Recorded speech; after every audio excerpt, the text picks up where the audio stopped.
In 1848, just 2 months after the creation of our beloved state, a great university was born, the University of Wisconsin, to serve, educate, and benefit people from every corner of Wisconsin and beyond.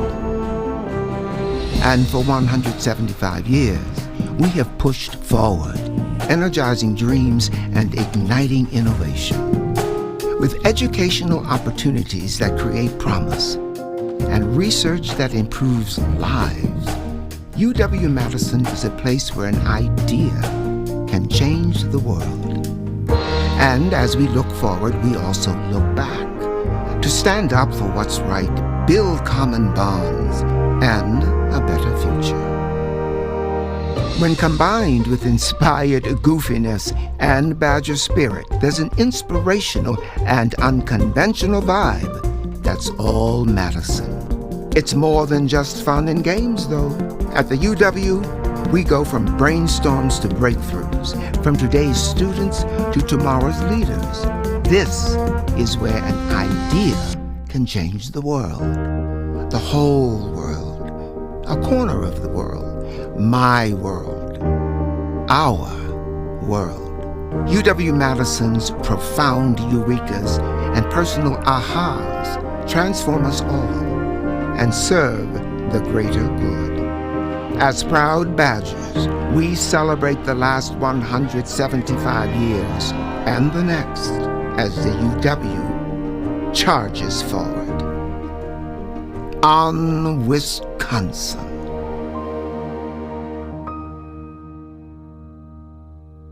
Graduates, family members, and guests, please rise as you are able for the 2024 Spring Commencement Academic Procession. The procession is led by Class of 1974 alumna Kathleen Voss, a member of the Half-Century Badgers, a proud representative of all our Badgers around the world. Kathleen is escorted by Class of 2024 degree candidate William Vraney, carrying the Wisconsin Alumni Association Half-Century Badger flag. Following the Half-Century Badger flag are the selected flag bearers from each of our schools and colleges, chosen by their deans for this special honor.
Please remain standing and join Ryan Nash, Class of 2024 Master of Music Vocal Performance Degree candidate, in singing our national anthem.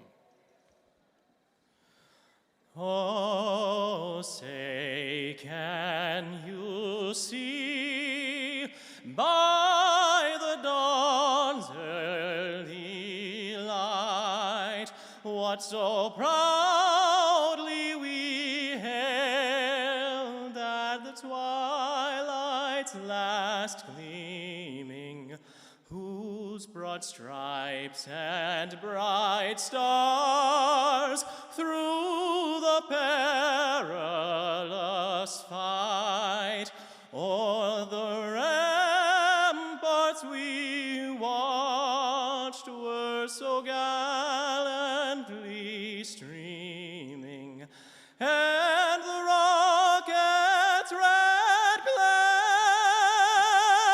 the bombs bursting in air, gave proof through the night that our flag was still there.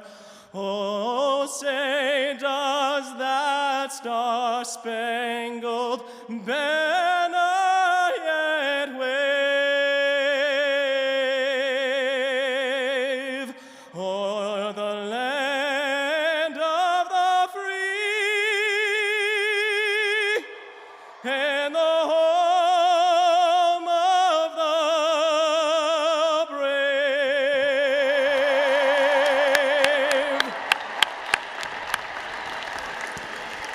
Thank you, Ryan, for that wonderful performance.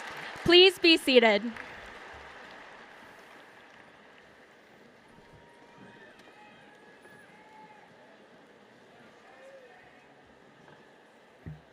Welcome, esteemed faculty, proud parents, and the brilliant class of 2024. My name is Siboney Reglos, and I am your Diversity, Equity, and Inclusion Director for the Senior Class Office.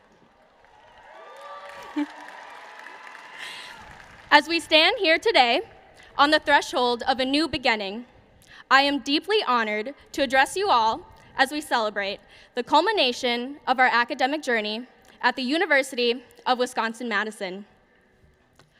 We embarked on our college journey in the midst of unprecedented challenges.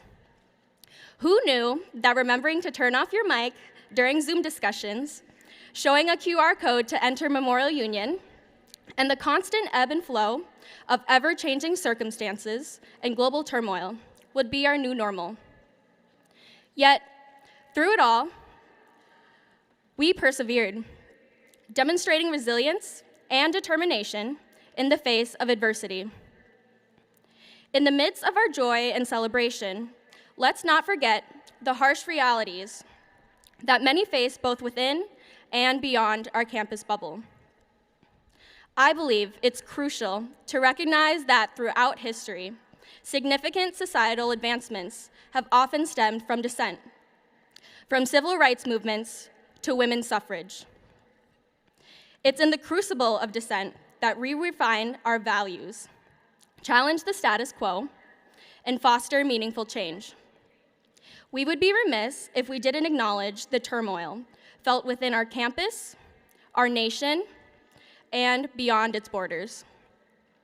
As global citizens, we must recognize the weight of global conflicts and center the humanity of those affected by violence, displacement, and turmoil. Now more than ever, let us return to the enduring values of community and the importance of solidarity. As a Filipino American, I have come to best understand this through the Filipino value of bayanihan. Bayanihan originated from a historical practice in the Philippines, where entire communities volunteered to lift an entire house using long bamboo sticks to aid a neighbor's moving process. Best understood as being in a tight-knit community, this spirit of helping one another, especially in times of need, without expecting anything in return exemplifies the commitment to mutual support, shared responsibility, and collective empowerment.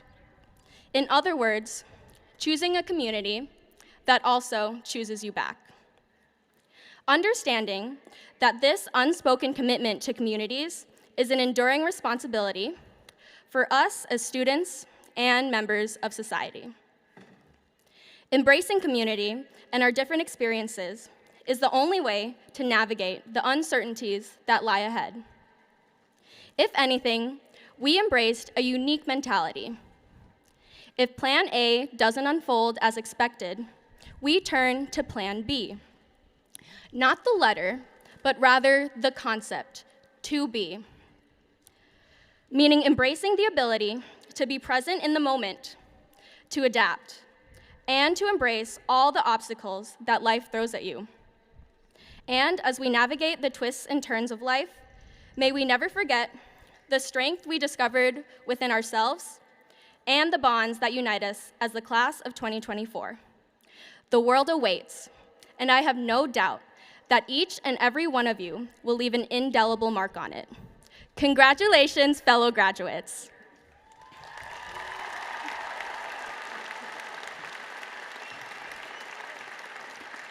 Now, I'm excited to transition into an exciting performance of a song I'm sure you're all familiar with. Please join us in singing along to Sweet Caroline by the Mad Hatters. Yeah.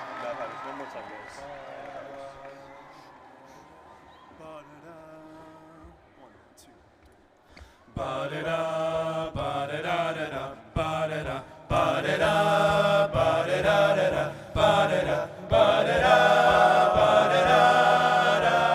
ba-da-da, bum, bum. Where it began, bum, bum. I can't begin to know it, bum, bum. But then I know it's growing strong. Bum, bum. Bum, bum. Wasn't the spring, bum, bum. And spring became the summer, bum, bum. Who'd have believed you'd come along? Hands, touching hands, reaching out, touching me, touching you.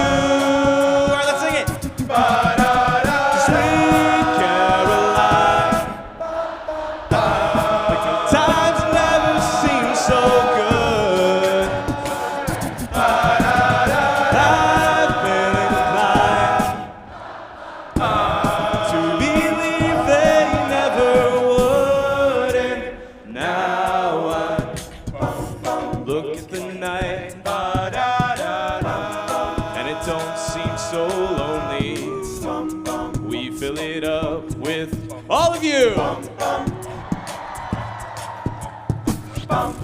And when I hurt, the hurting rubs off my shoulder. How can I hurt when holding you?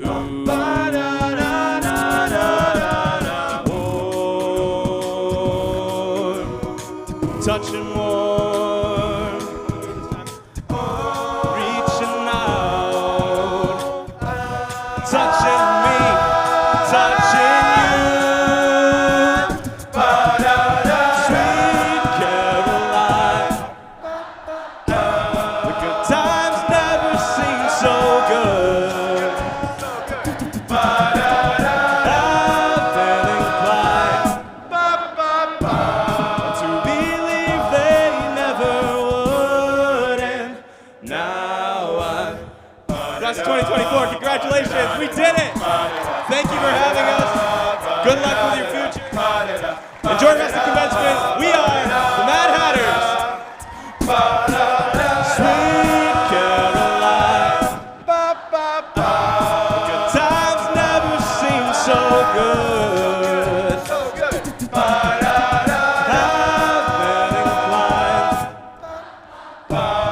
to believe they never would. And let's do it one more time. Sweet Caroline, go Badgers!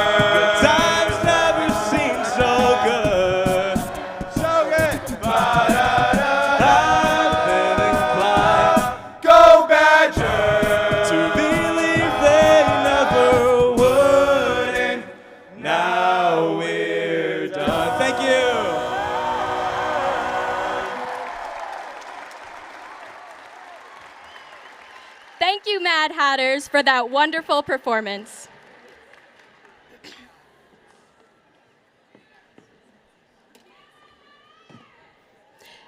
It is my honor to introduce Charles L. Isbell Jr., Provost and Vice Chancellor for Academic Affairs. Provost Isbell joined us at UW-Madison in August of 2023 after serving as Dean of the College of Computing at Georgia Tech. He earned his bachelor's degree in Information and Computer Science at Georgia Tech and his SM and PhD at MIT's Artificial Intelligence Lab. He is a highly regarded expert in artificial intelligence, with an emphasis on developing technologies that can collaborate with humans. He is also nationally known as an educational reformer who is dedicated to increasing access in higher education. Please join me in welcoming Provost Charles Isbell.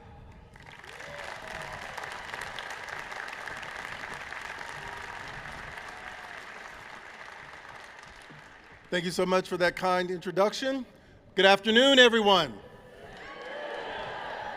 Welcome to Camp Randall Stadium and to the 2024 Spring Commencement, the University of Wisconsin-Madison.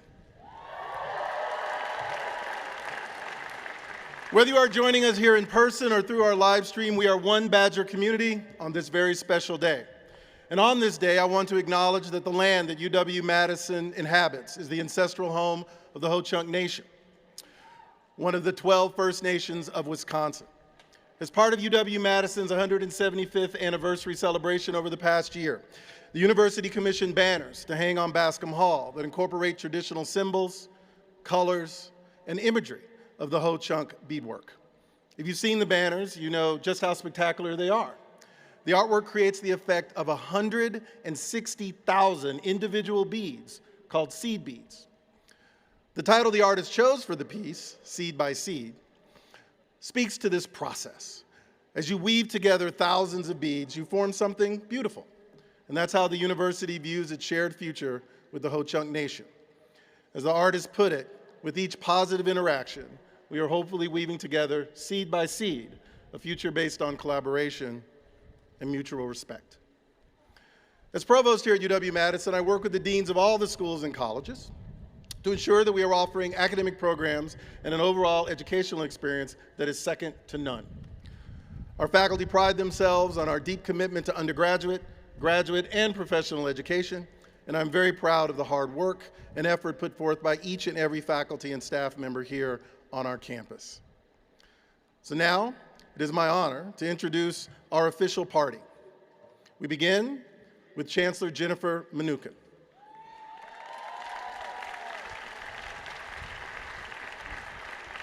I will say that there's maybe 700 names on this list, so we'll wait till the very end to thank all of them. Megan Duggan, our keynote speaker. Or we could do that. Kenny Larmy, Senior Class Philanthropy Director. Megan Keith, Senior Class Vice President. Ndumazi Mfandek, Senior Class Engagement Director. Lori Reeser, Vice Chancellor for Student Affairs. Susan Tock, Associate Dean of the Law School. Karen Walsh, President of the UW System Board of Regents. Anjali Subramaniam, Senior Class Events Director. Gracie Nilsson, Senior Class President. Linda Hung, Senior Class Communications Director. Sibone Reglos, Senior Class Diversity, Equity, and Inclusion Director. William Karpus, Dean of the Graduate School. Christina Olstead, Dean of Students. Sarah Shute, Chief Alumni Officer and Executive Director of the Wisconsin Alumni Association.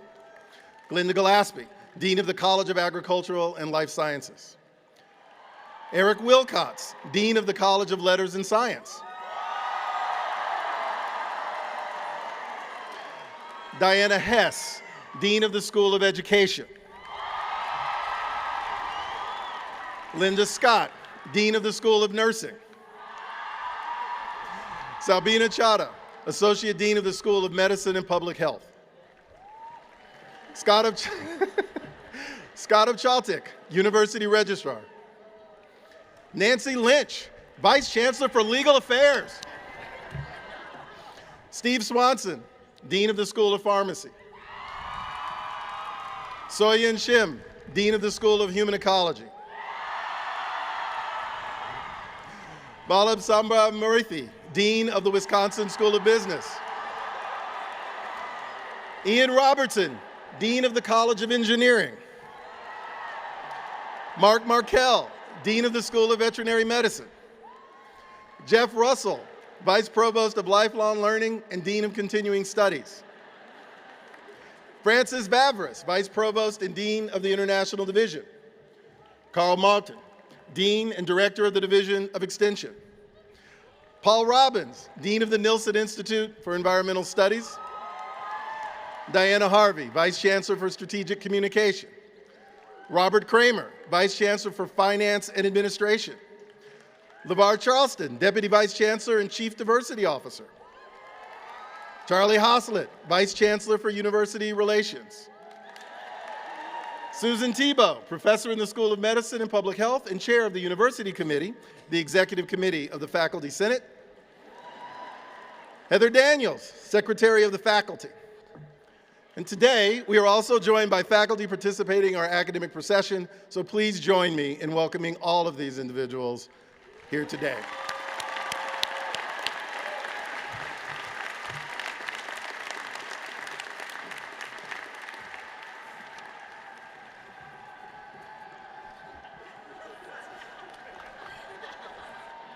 Good afternoon, fellow Badgers.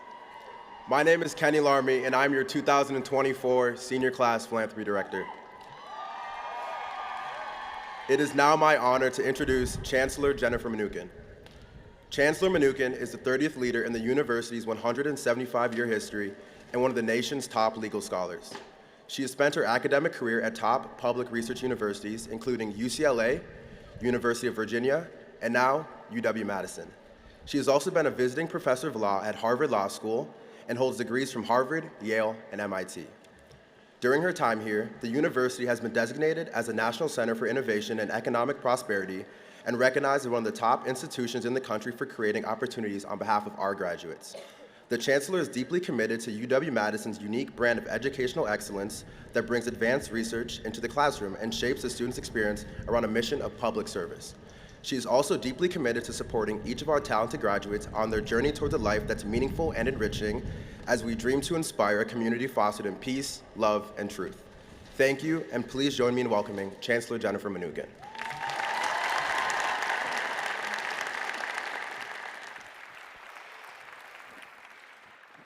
Thank you so much, Kenny, and thanks to all of our senior class officers who've worked so hard to create unforgettable experiences for you today and all throughout the year. Let's give the senior class officers a round of applause.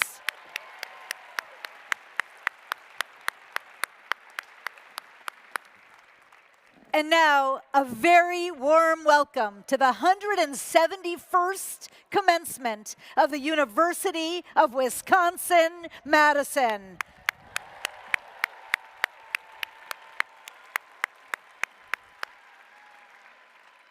Welcome as well to Camp Randall Stadium, where fans have been cheering for the Badgers for 107 years. In case you're curious, the very first game in Camp Randall was a shutout. We clobbered Minnesota. Just the way it's supposed to be, right? Family and friends, we feel your love and pride today, and we have so much to celebrate. Please join me in another big congratulations for the amazing class of 2024.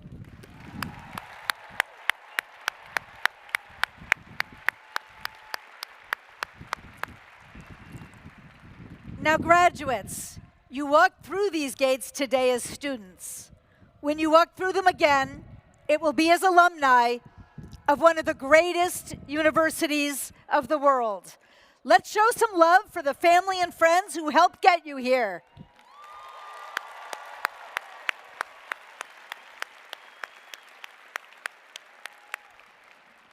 Now, I also want to acknowledge that for many members of this class, this is also a hard day.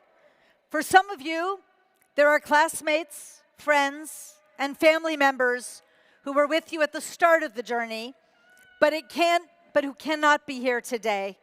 And we remember them all.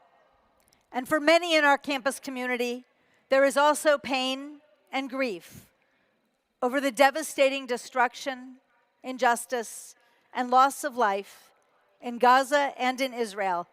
And some of you have had to navigate this final year of your degree amid anguishing worry about friends and relatives.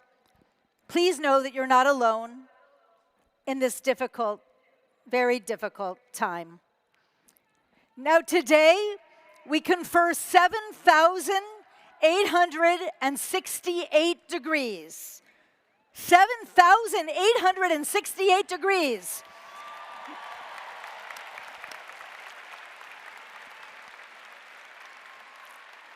That makes this one of the larger commencements in our 175-year history.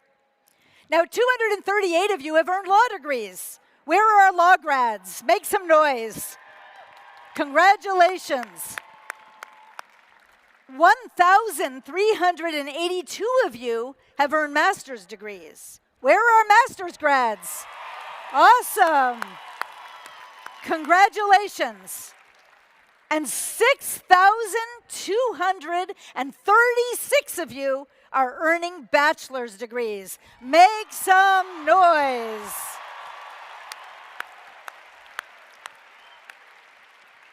In just a few minutes, we have an amazing keynote speaker for you today. UW alumna, Badger sports legend, 3-time Olympic medalist Megan Duggan, who's here with her wife. Her wife is also an Olympic gold medalist, and they've got 3 children. Welcome home to Madison, Megan.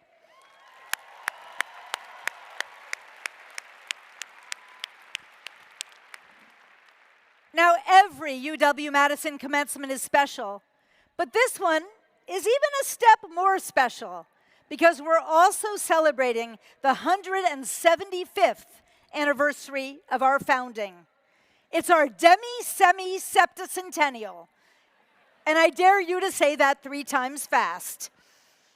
Our university was created in 1848, the same year that Wisconsin became a state. And the first students arrived here in 1849. Our first commencement was 4 years later in 1853. At that commencement, there were 6 speeches and just 2 graduates. A 3-to-1 ratio. And one of those speeches was in Latin. And so we thought, as part of our anniversary celebration, we're going to follow that tradition. 24,000 speeches this afternoon, that sounds good, right? All right, no, we're not going to do that. The truth is, we've got better commencement traditions now, including this one. If you are part of the first generation in your family to earn a college degree, please stand as you are able and make some noise.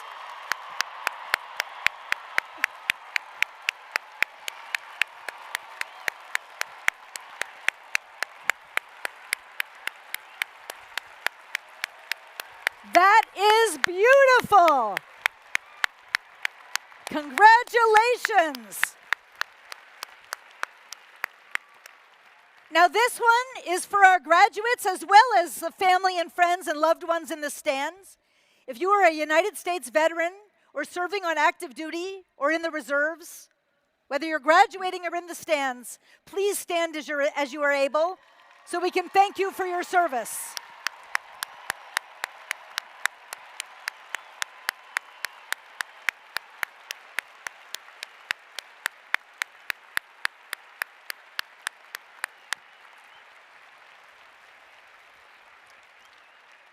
Now, class of 2024, you came here 4 years ago, or 5 years ago, or 6 years ago, or 3 years ago from all over Wisconsin, or maybe 1 or 2 years ago if you're getting a master's degree.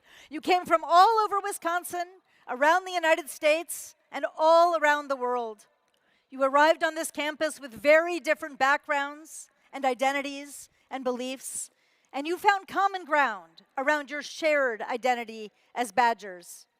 Among you are national debate champions, winners of major national scholarships, national championship athletes, and students who are forever grateful to have made it through some of the most challenging courses anywhere. Comp Sci 577, anyone? Or Physics 335? Yeah, you know what I'm talking about. You're driven to succeed academically, and you're also engaged, deeply engaged, in solving problems out in the world, in our proud Wisconsin idea tradition. That's how the class of 2024 helped to make UW-Madison, for the first time in several years, the #1 university in the nation for Peace Corps volunteers.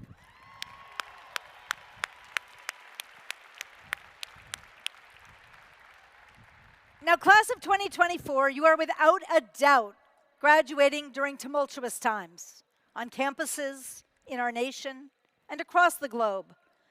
It can sometimes feel hard to know how to move forward in a messy and complicated world. But here's one piece of advice. If you feel stuck or like you don't have any answers, sometimes you should try changing the question. Because sometimes asking a different question can open grand new possibilities.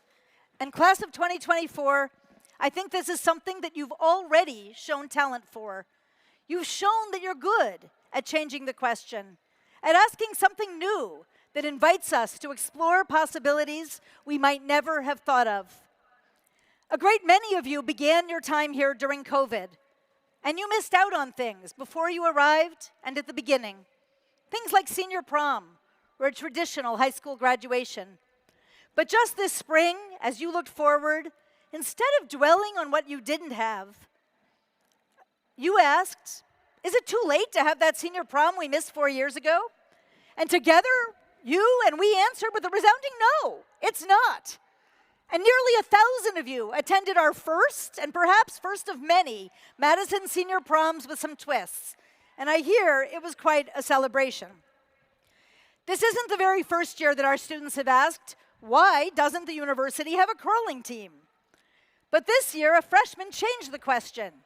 He asked instead, who will help me start a curling team? And members of this class stepped up, and in their very first season, the new team won a national championship.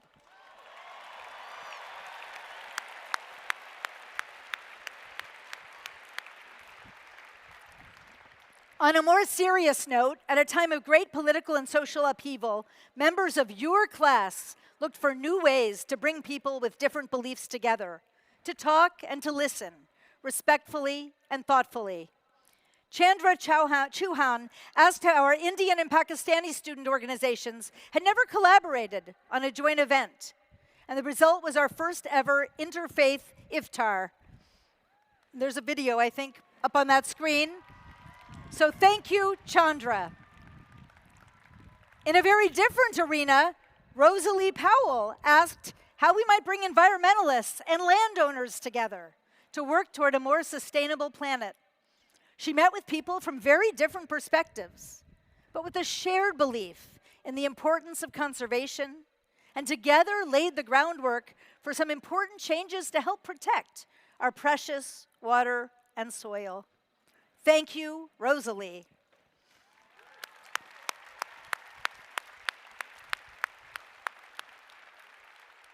Now, the questions that you've asked have also helped define your studies here. Evan Woodbridge is one of our Posse scholars. He helped to ask a different question about how a certain kind of beetle that destroys thousands of acres of potato and tomato crop is staying one step ahead of us. Together with our faculty, he used RNA testing to move us closer to the day where we'll be able to outsmart this pest rather than just outspraying it. Evan, where are you? Congratulations.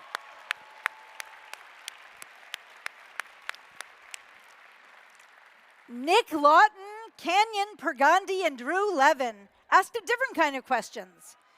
They saw classmates frustrated as they were searching for jobs and local businesses frustrated in their search for employees, and asked, how could we create a platform to help these people find each other? And so they did. It's called SideShift. Nick, Canyon, and Drew, where are you? Congratulations.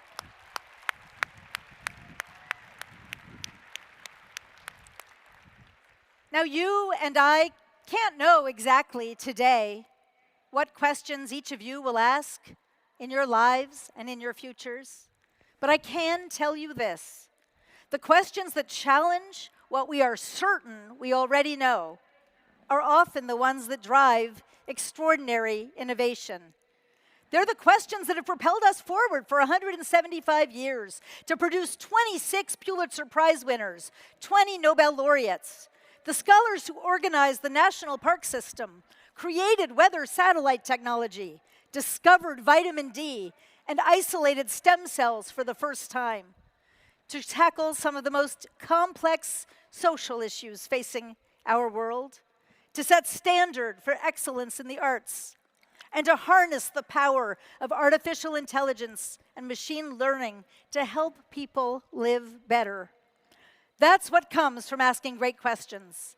And so as you embark on your next adventure, hold fast to this simple mantra. Tell less, ask more, and when you can't find an answer that satisfies, don't hesitate to ask a new and different question. I opened by sharing a story about our very first graduates back in 1853. And they were, as you might have guessed, both of them, white men. It was 16 years later, we had our very first women graduates. And we've been working to increase diversity ever since. And in honor of our 175th, I want to close with a passage from a letter that one of those first women graduates wrote to her grandparents shortly before her graduation. Her name was Clara Bewick, and she went on to become a nationally known journalist and women's rights activist. And she wrote this: "How strange it is that the years fly so quickly by. The close of each year brings us to a stopping place where just for a moment we may tarry and glance back over the road we have passed, a milestone measuring off the past from the future, before we turn to a new leaf, as yet clean and bright, and begin to run with patience the race set before us." Class of 2024, as you turn this new leaf, I hope and I know you will keep your sense of curiosity and purpose, your commitment to making our world a better place, and your courage to keep asking questions, even ones that no one else may be asking. Keep being there for one another. I certainly hope you'll also come back and visit us and tell us how you are doing. Congratulations to the great class of 2024, and on Wisconsin. Thank you.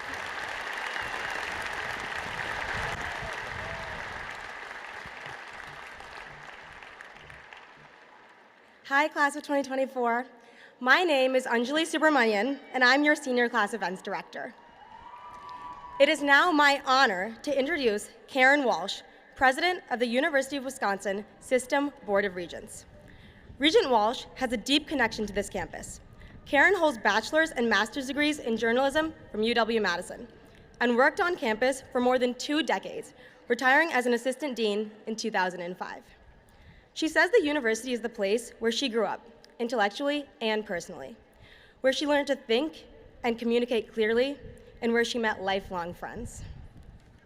Regent Walsh and her husband, Dr. James Burby, are generous supporters of many organizations and charities through the Burby Walsh Foundation, which Karen directs. A foundation gift to the University of Wisconsin hospitals and clinics created the Burby Walsh Department of Emergency Medicine. Please join me in welcoming Regent President Karen Walsh.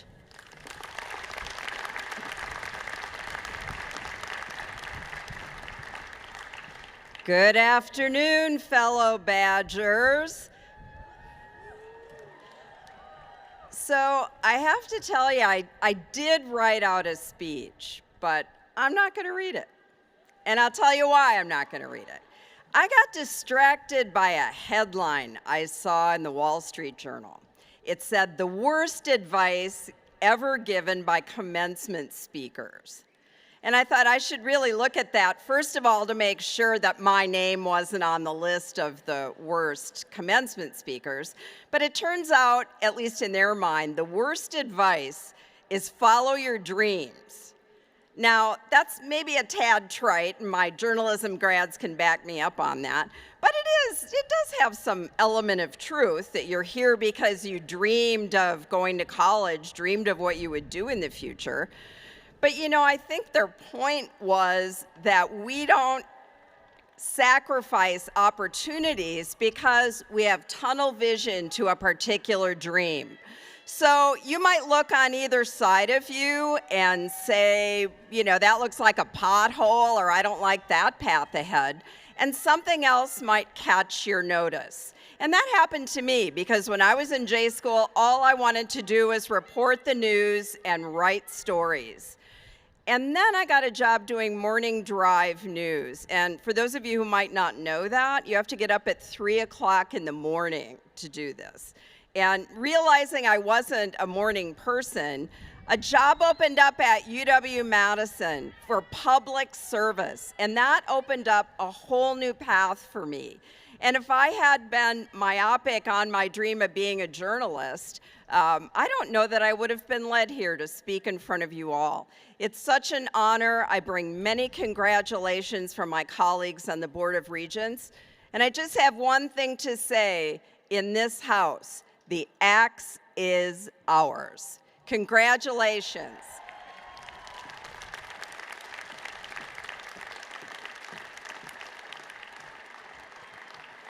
Fellow graduates, my name is Megan Keefe, and it has been my pleasure serving as your senior class vice president this past year. Our university is known for its relentless pursuit of excellence and for inspiring in its students a sincere desire to serve. Looking back on our 4-ish years spent here in Wisconsin, we have all seen these ideals turn into reality. And it is because of these core values, I am proud to welcome Megan Duggan to our 2024 commencement ceremony.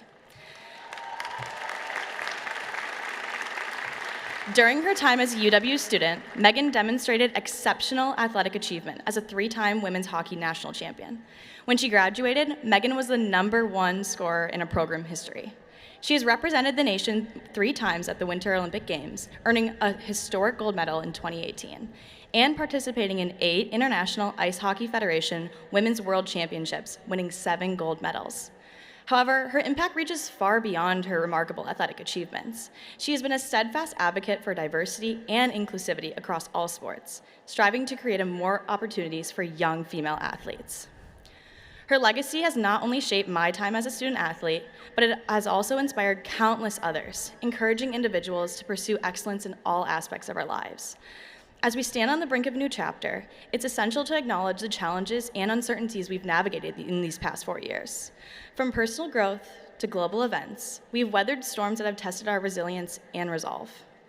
As we step into a world beyond our university's walls, Megan's example serves as a beacon of inspiration. Her unwavering commitment to inclusivity and excellence reminds us all of the importance of our actions and voices in shaping to serve a better world. Please help me in joining to welcome our 2024 commencement speaker, Megan Duggan.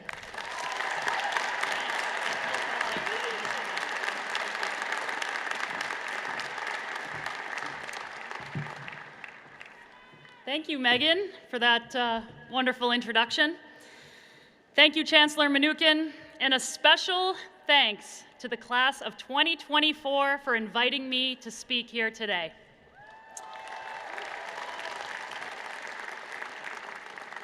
To be back in Madison, to be back in iconic Camp Randall Stadium, to celebrate you and all that you have achieved, know this, for me, this is an honor of a lifetime. It's crazy how quickly time passes and your life changes.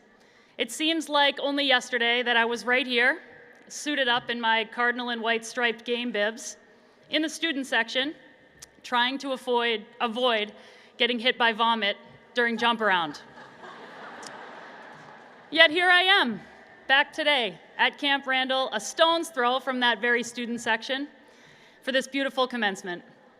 My family is here with me, my parents, Bob and Mary, my wife, Jillian, and our 3 kids, a 4-year-old, a 2.5-year-old, and a 4-month-old. And while my outfit today is a bit different than those game bibs, some things do not change while in Madison. Thanks to our youngest child this morning, I was thrown up on one more time. It was so important for me to have my family here because I wanted them to experience what all of you already know.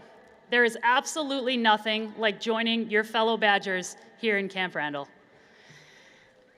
19 years ago, when I first stepped foot on this campus for my official visit, I had no idea how much becoming a Badger would mean to me. Before I became a member of the class of 2011, I was just a hockey player from Danvers, Massachusetts. Massachusetts, okay, yeah, some mass in the house, I like it.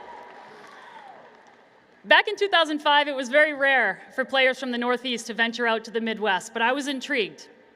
I was fortunate to be recruited by the Badger women's hockey team, and I was really excited to hop on the plane and come see this place. I planned to keep an open mind and committed to touring all the schools I had been in communications with. But then I visited UW-Madison, and everything about this place blew me away. The city, the campus, the culture, the people, the team, the traditions. I just knew that I loved it here. I told my family immediately after going on my visit, I'm going to UW-Madison. And then I added, I think I should just go ahead and cancel that visit to the University of Minnesota.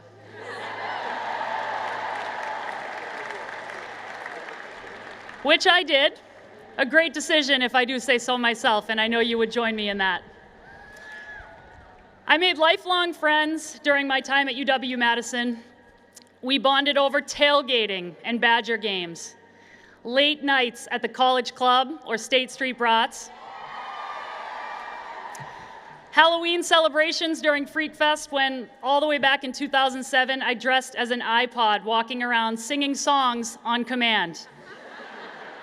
And yes, iPods were the cool new thing when I was here. All-nighters at Memorial Library fueled by way too much caffeine. Pictures of Spotted Cow outside at the terrace and sunbathing on Bascom. Once the temps rose above 45 degrees, probably. Mifflin block parties. Yep. Frigid scooter rides down University Ave during snowstorms. And of course, national championships I won here with my teammates, and shout out to any of the Badger women's hockey team here graduating today.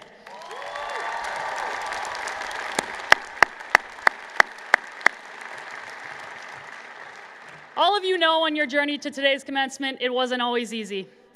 On top of general difficulties of navigating class, practice, clubs, and the careers you're working towards, you've faced some pretty unique challenges in the past few years, like the unprecedented times of a pandemic that changed everything, or social movements that pushed you to explore how you want to use your voice, and so much more.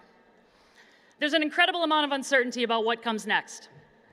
No matter the challenges you tackled, public or private, you found a way to figure things out and get it done. Think about how valuable that is. During a time period that everyone called unprecedented, you graduated with a high level of adaptability, curiosity, and resourcefulness that will help you for the rest of your life.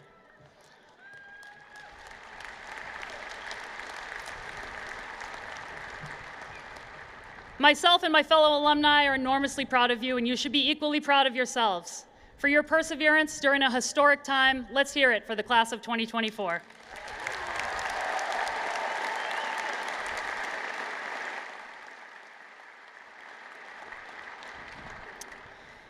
You've likely received some great advice along the way from friends and teachers, coaches, mentors, plus your parents and family who may be with you in the stands here today.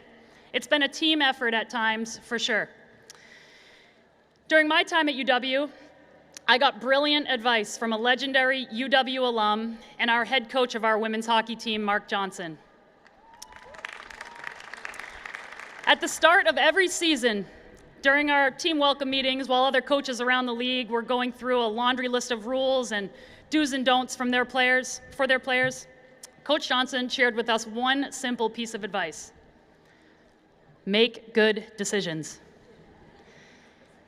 Coach Johnson did not give us explicit instructions. Instead, he invited us to consider and be accountable for what actually makes a decision good. He was trusting us to navigate any uncertainty with our own values and instincts as our guide. For the class of 2024, I want to borrow a page from Coach Johnson's book, No Explicit Instructions, but 3 things I've learned in my life and across my career that I truly believe can unlock your full potential no matter where you go with your UW diploma. Number 1, be your authentic self. Now, before I tell you this story, I want to make something crystal clear. At times, I've come across this misconception that an Olympic athlete is an Olympic-level athlete at all sports. But I can speak from personal experience that being an Olympic hockey player does not mean I am a fast runner, or a high jumper, or a good basketball player, or a skier. Quite the opposite, actually. If you were to see me try to shoot a free throw this weekend at the Kohl Center, Badgers Coach Mosley would not be interested. So imagine this. I'm at my in-laws' lake house years ago, and everyone there is pretty much at a level just below a professional water skier, even the 6-year-olds. So, yeah.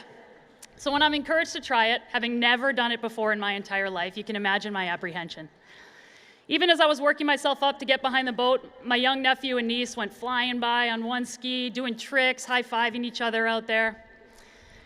And anyone that's ever tried to water ski knows that it comes with a shoreline of onlookers, hooting and hollering, each time you fall. Great. So after my 35th attempt, literally, I finally pop up behind the back of the boat. Cheers came from the shore, even though most of them had lost peak interest at around attempt number 5. I was too exhausted from all the falls to really enjoy the experience, but I was up. And you know what? I realized how much I loved water skiing. And it revealed a lot about myself along the way. Water skiing in this environment meant doing something I am terrible at while people watched. Not comfortable, right?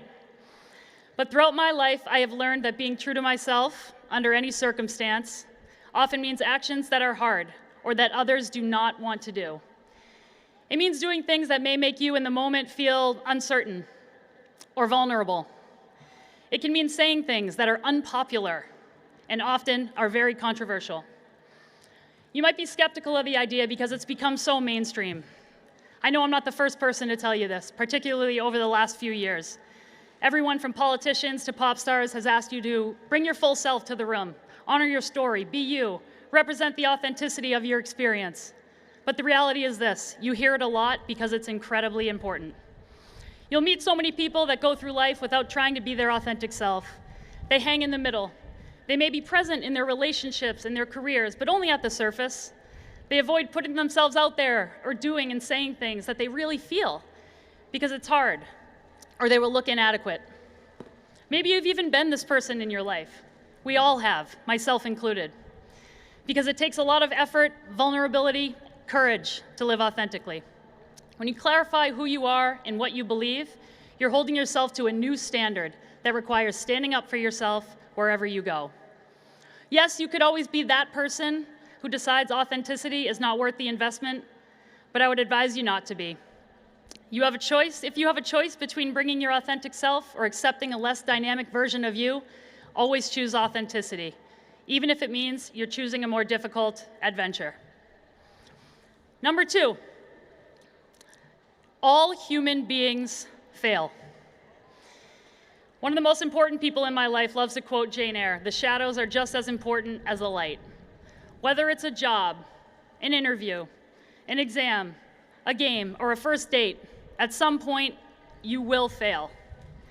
But understand this: winners fail all the time. Don't get me wrong, it can hurt, it's embarrassing, it's disappointing, demoralizing, unwelcome. But those emotions, even if it feels like you're in the depths of those shadows, will become fuel to unlock new achievements, new levels of achievements for you. This is something I know about all too well. I failed publicly on the biggest stage of my athletic career, twice, 4 years apart at the Olympics, live on NBC. I have 3 Olympic medals and I'm proud of all of them, but let's talk about the first 2. Silver from Vancouver and silver from Sochi in 2014. I'd be lying to you if I stood here and said as a young kid that I dreamt of second place. I didn't run on a treadmill until complete exhaustion or skate laps here at the Kohl Center wearing weighted vests thinking to myself, oof, I can't wait for second. I'm dying for silver. For the United States women's hockey team, silver represented failure to reach our ultimate goal. The real pain for us came in that 2014 Olympics in Sochi. For us, the Sochi Games were supposed to be a revenge Olympics after we came in second to Canada in Vancouver. I'll let the suspense build. I need some water.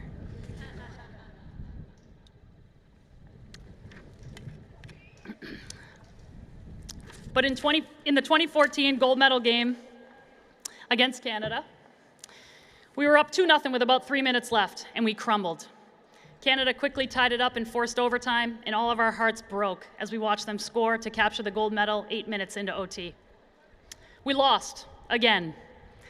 I failed again, in epic fashion, live on NBC. In our locker room, there was no celebration for that second silver. We sat in the heaviness of disappointment, and in tears and in silence. A few days later in the Olympic Village, one of my coaches came up to me and he said, "Did you do everything that you could?" At the time, I answered honestly, yes. I left my whole heart on the ice. As captain of the team, I took the loss incredibly personal. I was already thinking, was that my last Olympics? There's no way I can do this again. We failed. I failed. I have to live with it. And maybe eventually I will be happy that we even got this far. But a few months after Sochi, I got another call from that same coach, and he said, "Remember when I asked you if you did everything that you could? Well, I want to ask you again. Did you do everything that you could?" And in that moment, when I had the space to really reflect, I was able to say, no, I didn't. There was so much more I can do and so much more we can do. That's when I learned this. Failure is not final unless you choose not to learn from it. So we chose to start learning. And that's a choice that you will also have the chance to make. Do not respond to failure by running away. Run toward the opportunity to grow, change, evolve. To prepare for the Pyeongchang Olympics in 2018, our team's motto was, "You cannot stay the same and expect a different result." In the 4 years leading up to those games, we took new approaches, looking for every edge we could find, a 1% improvement in any area, a philosophy we adopted from the British cycling team in the early 2000s. Everything from the way we practiced and trained to our video sessions, our mental performance sessions, nothing was off limits. To rediscover a new or better approach. Some of it seemed minor, like changing your pillow, because if you can get 10 more minutes of sleep, that might be the difference. Or washing your hands more frequently to avoid illness and thus ensure more training days. But I admit, some of it seemed crazy, and there was an enormous amount of pushback. We went through some practices blindfolded. See if it might give us a competitive edge in engaging our senses. Not exactly conventional hockey training, if you can imagine. But fast forward to 2018 Olympics, we found ourselves against arch rival Canada again for the 3rd straight gold medal game. But this time, when I looked at my teammates' faces, I had no doubt. Our past failures had put us on the road to finding out exactly what we needed to win. In a back-and-forth, nerve-wracking game which needed 60 minutes of regulation, 20 minutes of overtime, and a shootout, we came out on top as Olympic gold medalists.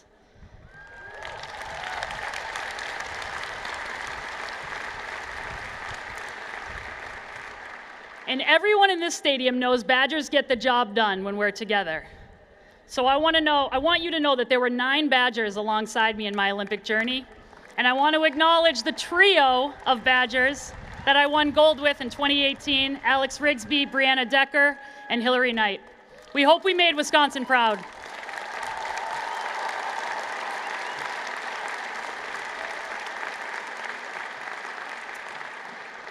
That on-ice celebration was the most amazing mix of joy and relief, and honestly, it meant more to many of us because we had failed before. Does that mean failure's worth it? Well, my message to you is, it can be. It depends on how you react to it. Since some measure of failure is inevitable in each one of your journeys you're about to take, I hope you react by learning what you're willing to do to find your own version of success. In hockey and in business, I owe so much of my success to support from an incredibly dedicated group of teammates, coaches, family, and friends. And that is the genesis of my third and final lesson I want to share with you today. Number 3, people matter, and the relationships you create are critically important. You might have an image in your head of the most significant relationship in your life. People who have celebrated your highs, picked you up during your lows, and were present for the kind of memories that just wouldn't be the same with anyone else. And you know that defending and nurturing those relationships will add more meaning to your life. The question I want to raise to you is how? How do you take care of the people you care about? How do you honor relationships in a way that allows for genuine connections to grow? I think it comes down to respect for what people have been through, for the differences they represent, and the way that they can add to your own lens for engaging with the world. Even unexpected relationships. My sophomore year here at UW, I lived in a house with 4 other teammates on Lathrop Street, right over there running parallel to Breeze Terrace. We were excited for the start of football season, knowing we would be living right in prime tailgating territory. That first September Saturday, we all planned to be up really early, which, as we know, here probably meant around 10 a.m., in order to get ready for the game. There was a knock on our door over there at 7 a.m., and I opened the door to find a middle-aged man, shirtless and smiling, holding a bottle of brandy and a Costco-sized package of toilet paper. He reached out his hand to introduce himself, and he told me and my teammates to call him Scooby. I hope he's here today, honestly. He was a lifelong Badger football season ticket holder, and his proposition for us that day was simple. Me and my group of friends and our wives have been parking our cars here and tailgating in this lot for over 30 years. Anytime this house changes tenants, we show up on the first day of the season with toilet paper and a proposal. You and your friends can eat or drink anything we bring all weekend, as long as we can use your bathroom. We supply the toilet paper, he said. Needless to say, we embraced Scooby and his shirtless friends, cheered the Badgers on and tailgated with them every weekend, and we even turned them into women's hockey fans, and some of us have kept in touch over the years since.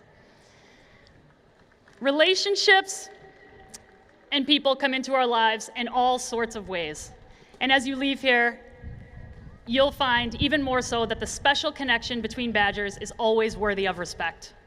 But this lesson has shown up in other contexts of my life too. Perhaps the biggest was back in 2017 when I helped our women's national team in a fight for gender equality and equity against our governing body of USA Hockey.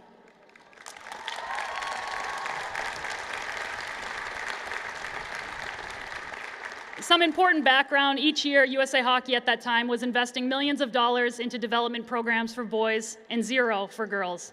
There was complete inequity when it came to training stipends, family support, insurance, nutritional needs, medical needs, training staff, and more.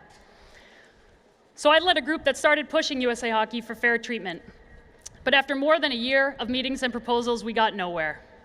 As a result, 2 weeks before the Women's World Championship, we threatened to boycott. This tournament is everything in a non-Olympic year, our Rose Bowl, if you will. But we were clear, we would not play unless our proposals were fully accepted. Would USA Hockey agree to be on the right side of history? I'm proud to say that they eventually did, and they instituted changes to guarantee more opportunities for women and girls in the game.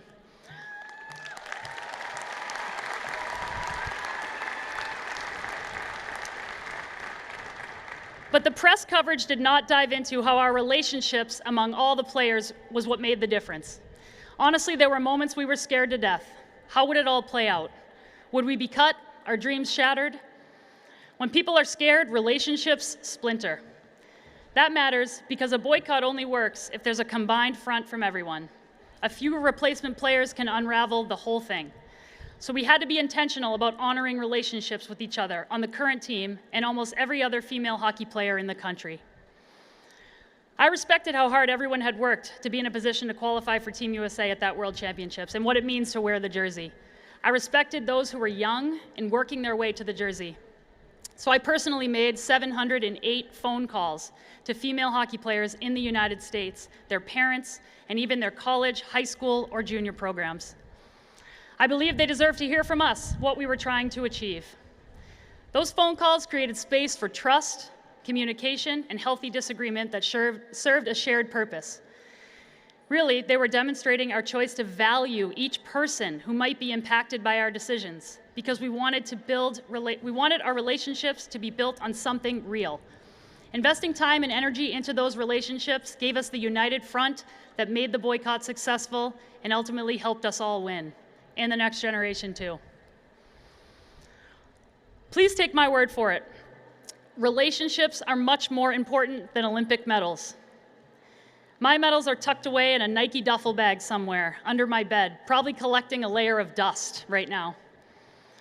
My connections and my friends and my family are always there for me and have been the cornerstones in my career and life on and off the ice. And they will be for you too, so don't ever forget that.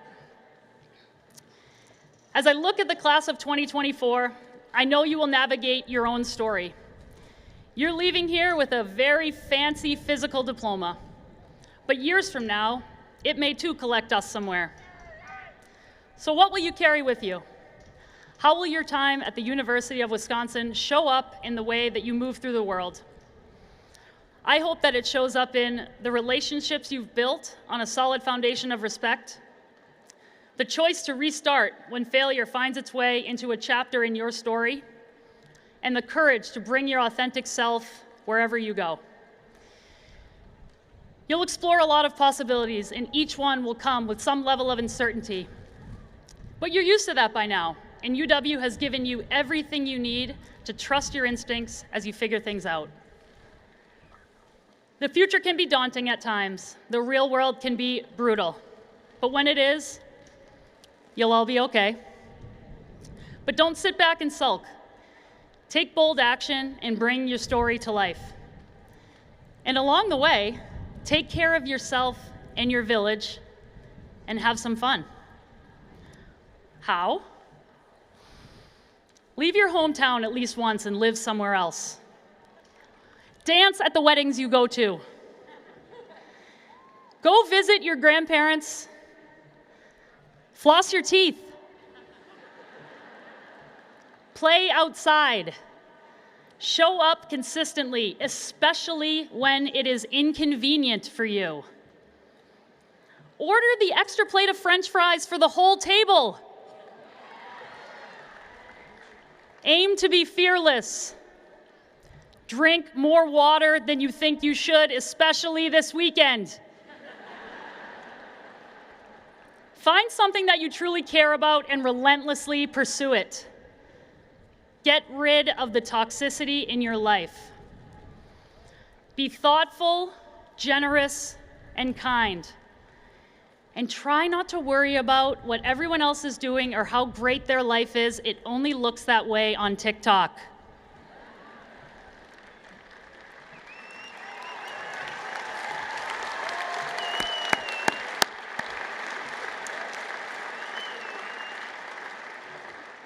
Always remember that integrity is our only true currency. Go out, you guys, and discover who you are and what you stand for. I cannot wait to see how your stories open doors, solve problems, and leave a real and lasting impact on the world and the people around you. And always remember that the entirety of Camp Randall, a whole sea of Cardinal and White, has your back and is cheering for you every step of the way. Congratulations, go Badgers, on Wisconsin!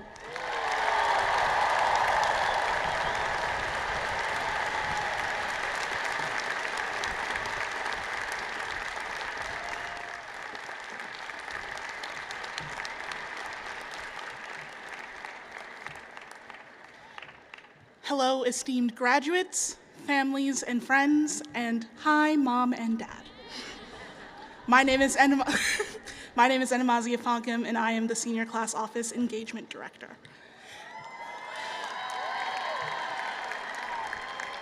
At last night's commencement ceremony for doctoral candidates, we awarded a very special honorary degree. Honorary degrees are awarded not for the completion of a course of study, but for an extraordinary life and contributions to the Wisconsin idea. The Wisconsin idea signifies a general principle, that education should influence people's lives beyond the boundaries of the classroom. This year's recipient is the Reverend Dr. Alexander G. Jr. from Madison, an influential community leader and transformative teacher. The Reverend Dr. G has dedicated his life to strengthening communities by empowering young people to become leaders, improving health and wellness, creating economic opportunity, and inspiring thousands to join him in this essential work. His devotion to public service embodies the university's proud Wisconsin Idea mission. Please join me in a round of congratulations for the Reverend Dr. Alexander G. Jr.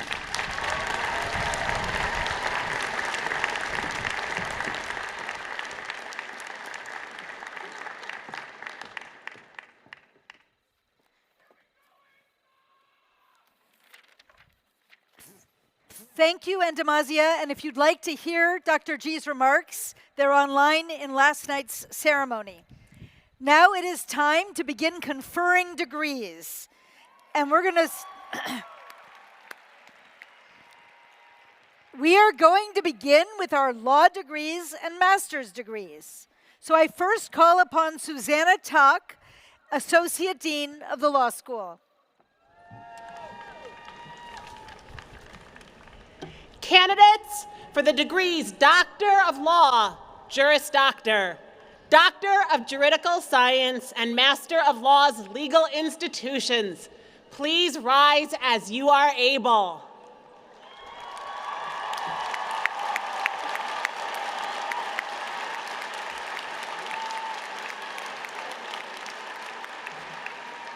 Chancellor Mnookin.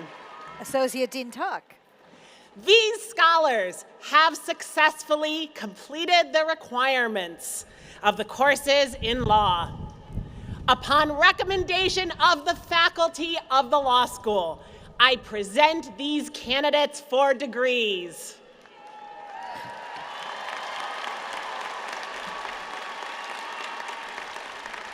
On the recommendation of the faculty of the law school, and under the authority granted by the University of Wisconsin System Board of Regents, I confer on you the degree Doctor of Law, Juris Doctor, Doctor of Juridical Science, or Master of Laws, Legal Institution. Everyone, please join me in recognizing the achievements of our law degree candidates.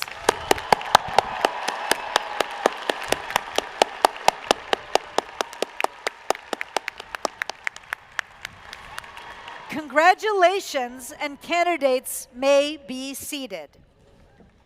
I would now like to call upon William Karpus, Dean of the Graduate School, who will present the candidates for the master's degree. Candidates for master's degrees will please rise as they are able.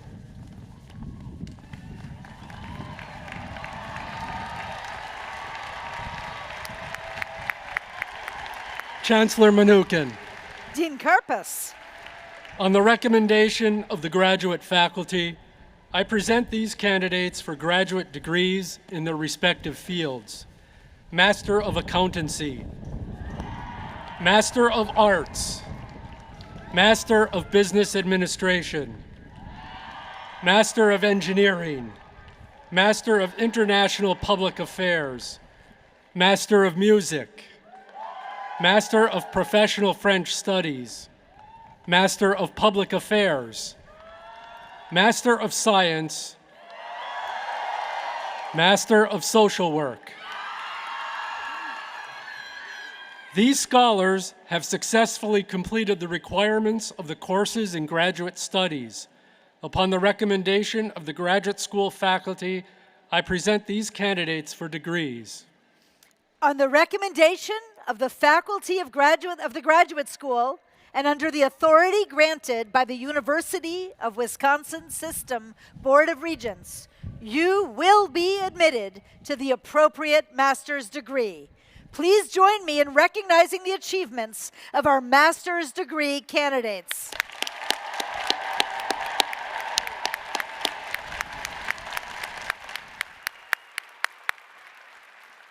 Congratulations, and you may be seated.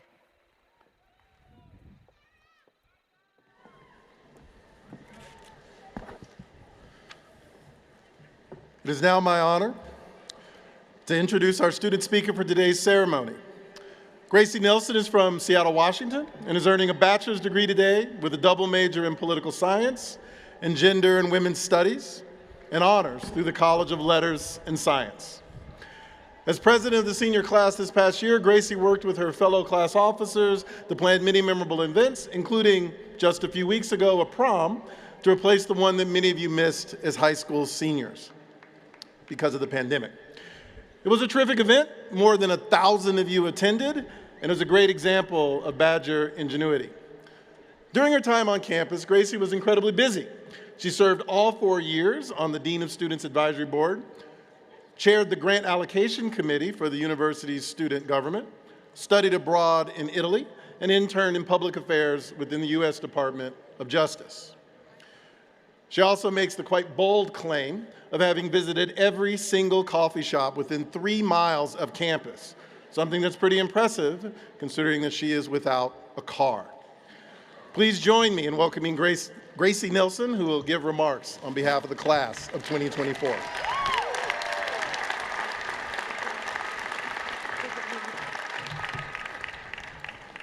Good afternoon, friends, faculty, honored guests, and the remarkable class of 2024. Make some noise.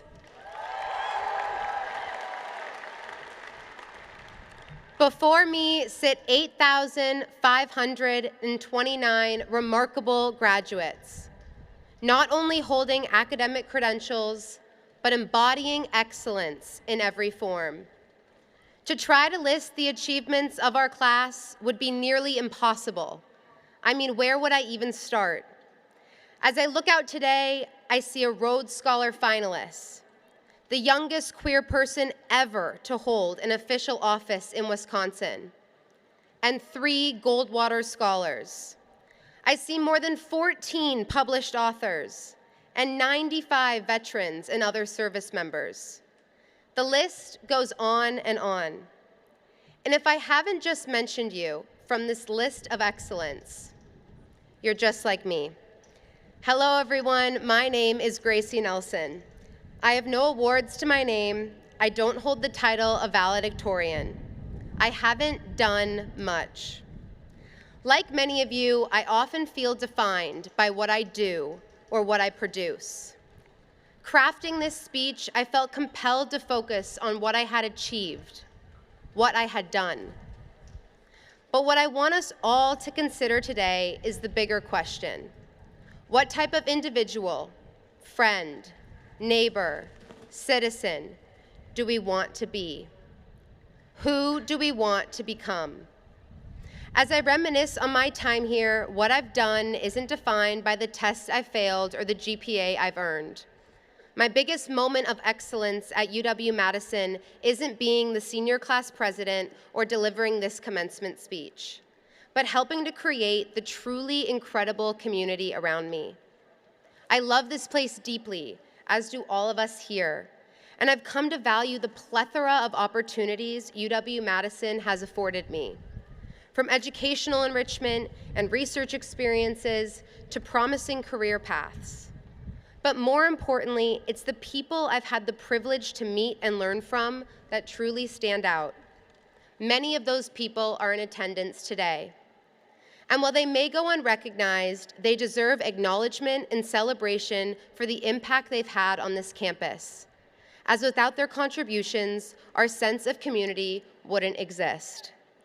For me, so many unsung heroes have made it possible for me to be up here today. From the girl who held the bus door open during a freezing Wisconsin January, to the custodial staff whose tireless dedication ensures our campus remains beautiful. I'm indebted to the students who give out bubbler on Library Mall, and my closest friends who will wait with me just to get a Mickey's Dairy Bar pancake.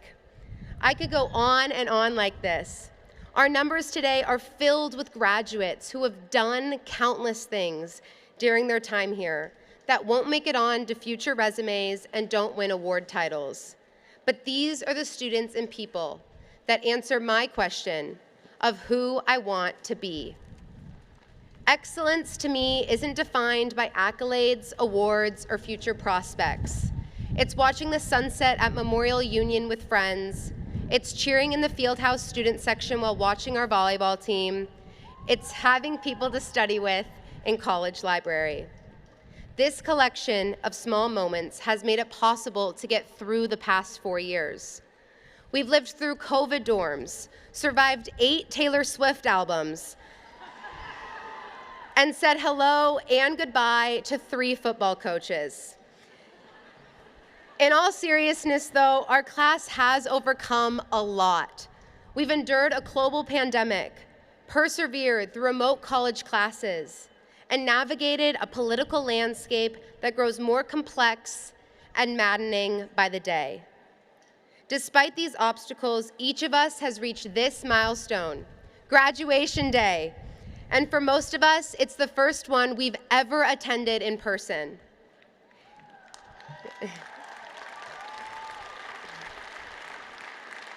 Yes, we have Rhodes Scholar finalists, national champions, and groundbreaking researchers in our midst. These accomplishments are awe-inspiring and deserve recognition. But as I look out into this sea of faces, I see even more. I see the resilience of those who stayed in Celery and Whitty despite fears the dorms would be shut down. I see the simple kindness of the friend who told you you could, in fact, go home and not wait in an hour-long line for a mediocre college bar. And the intelligence of those who mark up their student section football ticket by 300% for an Ohio State game. Seriously, though, I see countless acts of kindness, moments of solidarity, and small victories that may not make headlines or get shout-outs, but have made a profound difference in the lives of those around them. As we look forward and think about what we will do in this next step, it's crucial to recognize our actions will hold little weight if they don't echo the values we've cultivated within ourselves. Our experience at UW-Madison goes beyond academics, beyond what we've done. It's been about discovering who we want to become. The bonds we've all created remind me that whether you're someone with a trophy case full of awards or someone whose greatest achievement is being there for others, you are seen, you are valued, you are worthy of celebration. Let's allow the bonds we formed at UW-Madison to serve as the foundation for building a more compassionate and equitable world. For it's not our resumes or the titles we hold that define us, but the depth of our humanity and the capacity to uplift others. Congratulations, class of 2024, and on Wisconsin.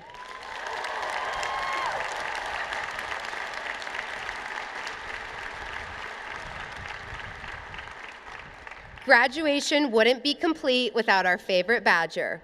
I've invited Bucky up on stage for the next part of our ceremony, as it seems to be about 3/4 of the way through.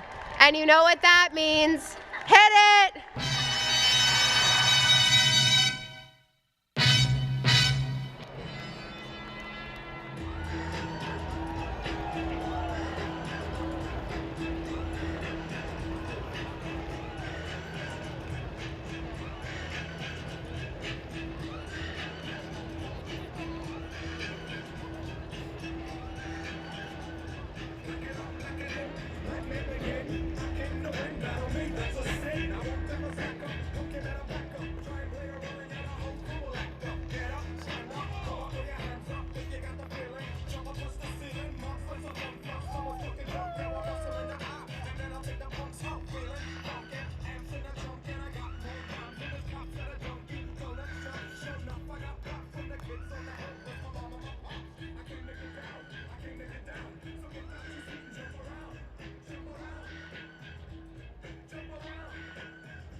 Good afternoon, graduates and guests. My name is Linda Hung, and I've had the honor to serve as your senior class office communications director. I'm pleased to be here today on behalf of the Wisconsin Alumni Association to welcome you into a new chapter of life, alumnihood. During our times here at UW-Madison and throughout our lives, we've held many identities. And today, as we cross the threshold from students to alumni, we gain a new identity, an identity that connects us with each other, to the generations that have come before us and the generations to follow. Today, being a new member of the esteemed Wisconsin Alumni Association is no longer an identity that we dream of, rather one that we proudly claim as our own. So with this new identity propelling us forever forward, it's time for us to set off on a new trail with confidence, with support from our alma mater. It's time to let us share our identities and inform how we navigate the world and instigate changes for the better. It's time for us, the Badger class of 2024.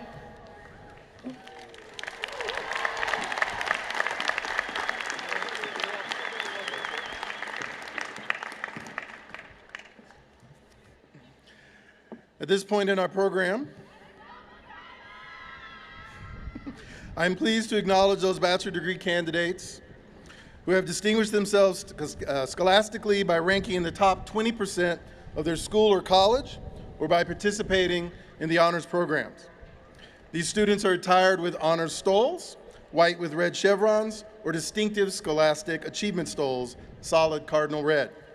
I would like to invite these students to stand as you are able, and I ask that you join me in recognizing their achievements.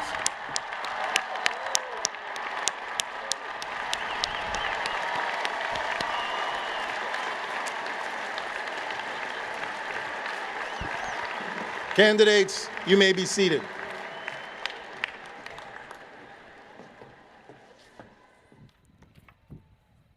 And now it is time for the conferral of our bachelor's degrees.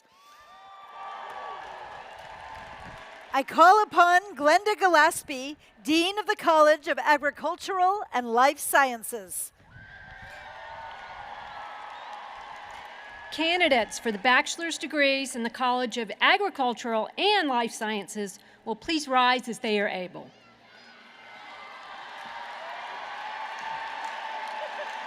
Chancellor Mnookin. Dean Gillespie. On the recommendation of the faculty of the College of Agricultural and Life Sciences, I present these candidates for the following degrees: Bachelor's of Science, Bachelor of Science, Agriculture Business Management, Bachelor of Science, Biological Systems Engineering, Bachelor of Science, Nutrition and Dietetics.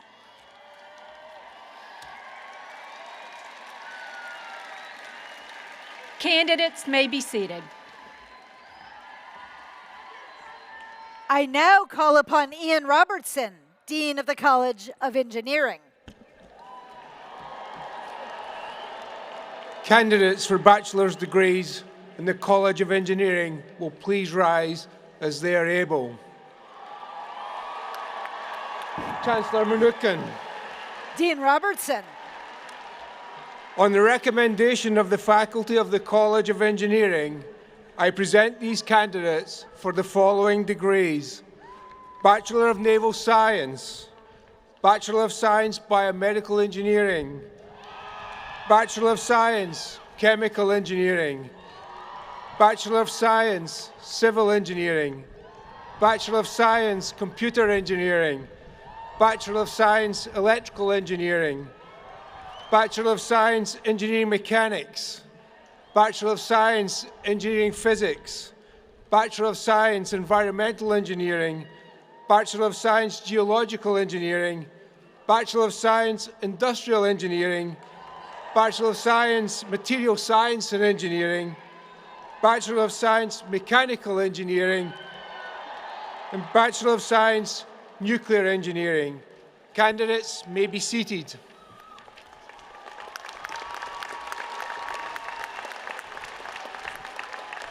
I now call upon Eric Wilcots, Dean of the College of Letters and Science.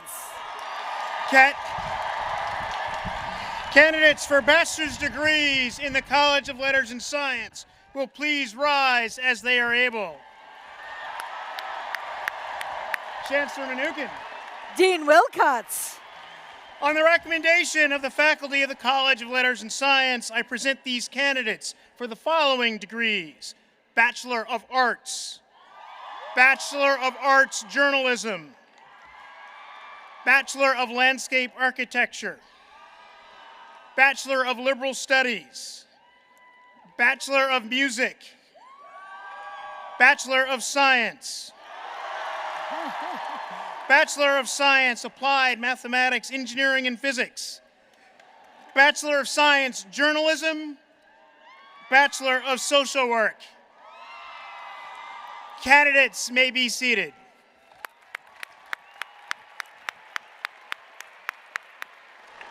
I now call upon Vallabh Sambamurthy, Dean of the School of Business.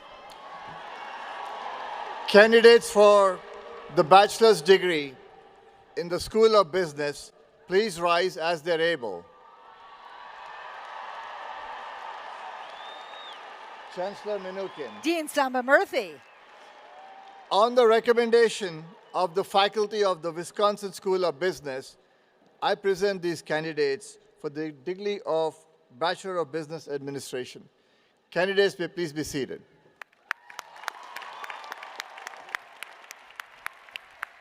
I now call upon Diana Hess, Dean of the School of Education. Candidates for bachelor's degrees in the School of Education will please rise as they are able. Chancellor Mnookin. Dean Hess.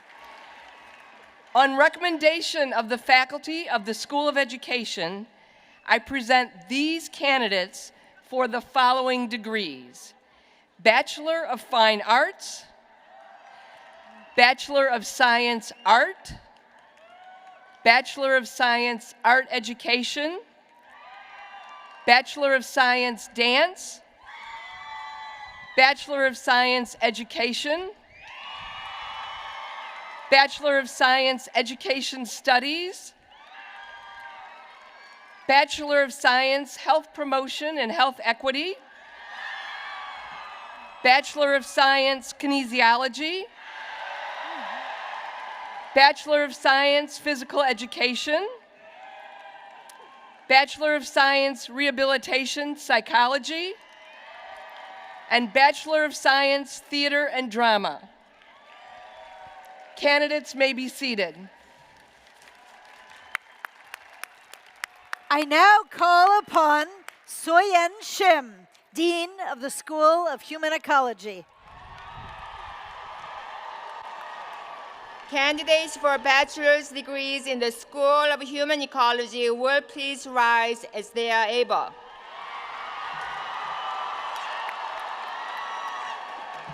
Chancellor Mnookin. Dean Shim. On the recommendation of the faculty of the School of Human Ecology, I present these candidates for the following degrees: Bachelor of Science, Community and Nonprofit Leadership,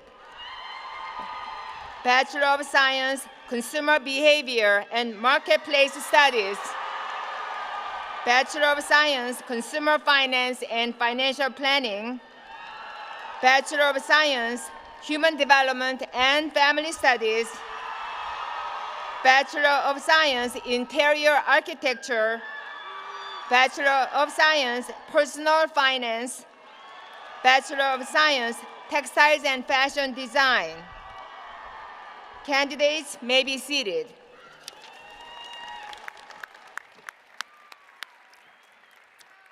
I now call upon Linda Scott, Dean of the School of Nursing. Candidates for bachelor's degrees in the School of Nursing will please rise as you are able. Chancellor Mnookin. Dean Scott. On the recommendation of the faculty of the School of Nursing, I present these candidates for the degree Bachelor of Science Nursing. Candidates, may please be seated.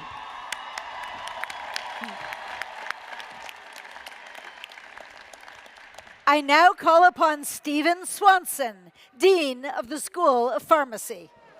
Will the mighty 19 candidates for bachelor's degree in the School of Pharmacy please rise as you are able? Chancellor Mnookin. Dean Swanson.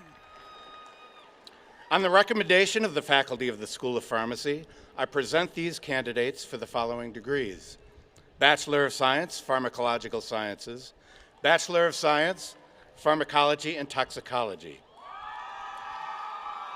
Candidates may cheer once again and be seated. All right.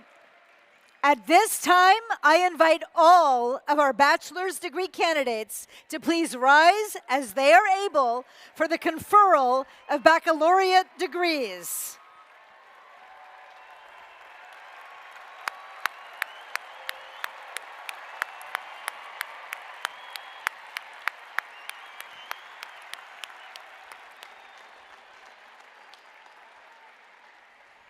On the recommendation of the faculty and under the authority granted by the University of Wisconsin System Board of Regents, you will be admitted to the bachelor's degree appropriate to the course that you have completed.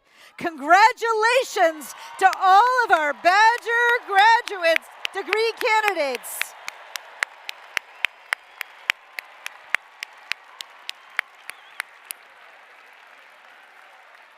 All right, class of 2024, you have arrived at an important milestone.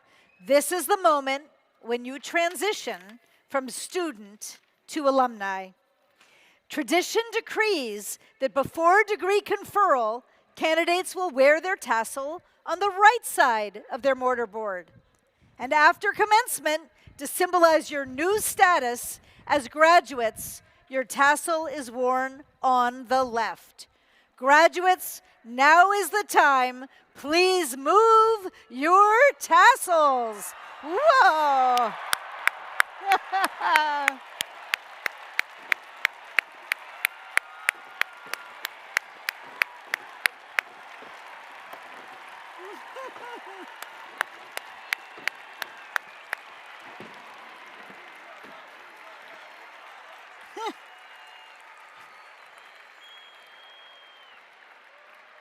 Congratulations to all of our graduates, and thank you to the family members and friends whose support and encouragement made this proud day possible. Best wishes to every one of you. Warm congratulations to the class of 2024, and one more time, on Wisconsin.